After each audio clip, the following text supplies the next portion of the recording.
Masa Soekarno jadikan madhab? Emang kenapa? Saya dan bab ini madhabnya Bung Karno dalam bidang pembangunan ekonomi bangsa, madhabnya Jenderal Besar Haji Muhammad Soeharto. Saksikan itu.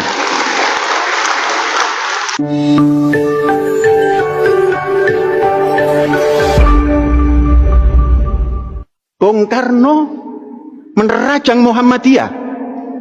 Yang dianggap Bung Karno, Muhammadiyah itu bisa diikuti oleh kaum intelektual. Dulu bahasanya bukan intelektual, intelektual.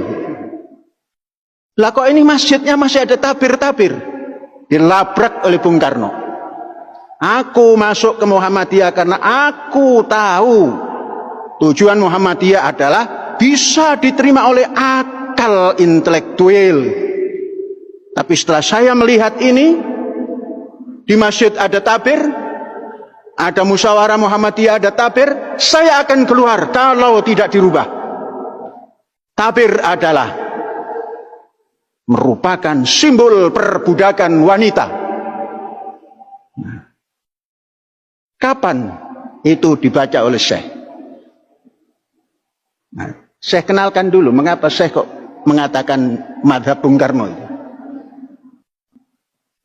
Pada tahun 57, Syekh baru berumur 11 atau 12 tahun. Berbaris kita, dipanggul oleh orang tua, suruh jabat tangan kepada Bung Karno yang di kereta api. Jabat tangan, aku kenal Bung Karno. Mulai memandang Bung Karno, apa yang terlintas? Bung Karno ini ganteng. Setiap Syekh maca itu dandan, Pak, kayak Soekarno tak gak Pak? Wah, cilik durung, kok wis gede gitu. Nah, masih bocil belum. Kemudian lihat songkok Bung Karno itu kok tinggi. Songkok Bapak nggak terlalu tinggi. Pak, nanti kalau saya sudah bukan bocil, songkok saya akan ditinggikan seperti songkok Bung Karno. Makanya orang pada heran, itu songkoknya kok tinggi-tinggi, songkok Bung Karno. Nah, karena nggak punya panutan, yos begitu. Kemudian, kenapa itu sholat kok pakai jas? Bung Karno tidak pernah lepas dari pakaian kebesaran. Hanya saya ngajak saja, kan asikan begini daripada begitu. Asikan begini. Kemudian itu sholatnya kok pakai kaos kaki? Memang punya kaos kaki ya dipakai. Kalau nggak punya nggak pakai. Kemudian saya ngelamun, seakan-akan berjumpa Bung Karno. Panji Gumilang, kamu berlebihan.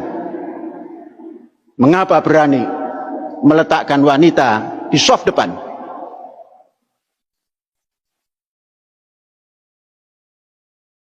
Terima kasih Bung.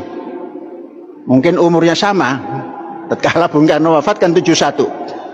Saya hari ini 77, tuaan saya kan. Ya Bung, tunggu dulu. Jawaban nanti ada. Tapi sekarang mau dilemparkan lagi. Setelah menampilkan soft nisa itu berdamping-damping dan kadang-kadang di soft depan, ini besok Center of Education di Az-Zaitun ini mau menampilkan nisa untuk jadi khotib di Jumat.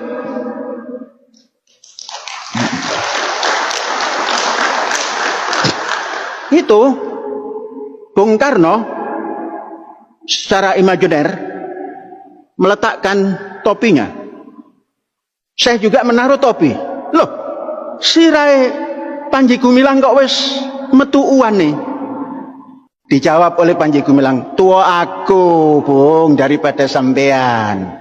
Sampean tahun 70, umur 71 sudah menghadap Gusti Murbaing Dumati. Tapi jenengan sing menang karena sudah berjumpa dengan Gusti Murbaing Dumati. Ya. Terus apa jawabmu? Berani-beraninya kamu. Bung, Bung mengatakan agama itu adalah rasional. Siapa yang tidak rasional bukan beragama. Bung ingatkah bahwa Bung mengucapkan merdeka? Saya tambah Bung hanya satu. Aku tambah merdeka roh, merdeka fikir, merdeka ilmu. Wis. Beda umur. Aku 70 wis ngadep murbaing dumati. Panji Gumilang yang dulu masih kanak-kanak sekarang sudah melebihi umurku. Teruskan perjuanganmu, Panji. Waduh, sudah begitu itu kata Bung Karno.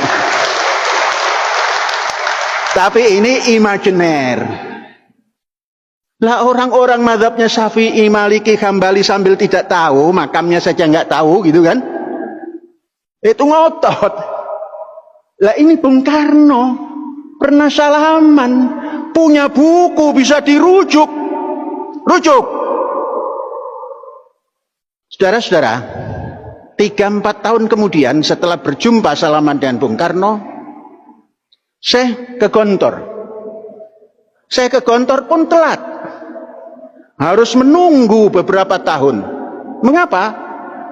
Kiai Syekh mengatakan kamu harus belajar membaca Quran sebaik-baiknya. Bab nanti kalau kamu ke Gontor belum tentu diajar baca Quran. Jadi nunggu 1 tahun. Maka tatkala kelas 3 di Gontor tahun 1900 kalau tidak 63, 64, Syekh membeli buku. Banyak yang dibeli ketika itu. Saudara-saudara, tahun 63 itu bayar uang dapur itu sudah mulai inflasi antara 35.000 1 bulan. Dari awalnya 1.500 sampai ke 35.000. Bayangkan, 3 bulan Syekh nggak bayar dapur. Hampir-hampir disuruh pulang. Orang tua dipanggil. Gimana ini? Nanya orang tua. Kenapa nggak kamu belikan? Nggak kamu bayarkan makan? Makan bisa minta lagi ke bapak. Buku ini bapak belum tentu bisa nyari. Apa nak? Ya wes, ganti. Diganti oleh orang tua. Jadi begitu, sampai daripada ilmu sosial, ilmu tetek bengek, sampai pada ilmu politik, terus berkomunikasi secara imajiner dengan Bung Karno. Karena buku, saya setiap pagi, sebelum OKK, 30 menit membaca buku. Yang dibaca pertama kali, di bawah naungan bendera revolusi. Bukan yang kedua, yang ke-1. Karena yang kedua itu sudah tidak terlalu murni karena sudah bercampur dengan kehidupan politik yang lebih panjang. Ini yang murninya. Setelah OKK, 1 jam, mandi-manda, baca lagi. Paling sedikit 2 jam. Jadi berkecamuk di sini. Oleh sebab itu, pandangan-pandangan filosof dan pandangan-pandangan ulama mujtahid dibaca semua.